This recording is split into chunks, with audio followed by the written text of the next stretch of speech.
Well, tomorrow is a big day, not just for our country, but for Kansas City as well. It is the 100-year anniversary of the day the U.S. entered into World War I, and the museum will host the centennial ceremony. Leaders and dignitaries from all over the world plan to attend. So earlier this week, I went to see the museum. It was my first time there. It's such a cool place.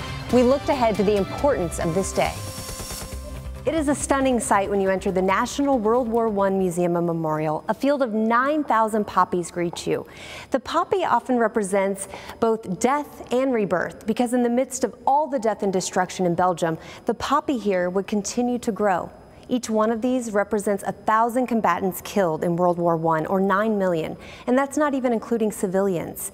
This is the 100-year anniversary of the day the U.S. entered World War I, and here to talk about what this means for not only our country, but the entire world is the President, Dr. Matthew Neeler. Thank you so much for joining us. Thank you. So let's talk about what this anniversary means and why it's so important. This was the war that swept the world up. Every inhabited continent of the globe was involved in this war. And the tide was looking very bad in 1917 until the US made a really significant decision after a long period of really struggling to decide should it enter. After all, it was over there. Finally deciding that indeed the US should enter the war. April 6th, the day that the Congress voted the proclamation of war, and then over the next 20 months, the course of history was changed, and in many respects, the United States' future was changed as a result. What does it mean for every American? For many in the United States, it represents a moment of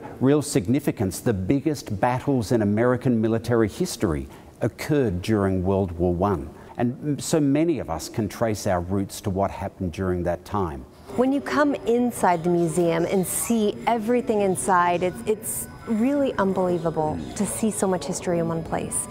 Let's talk about the ceremony. What can people expect?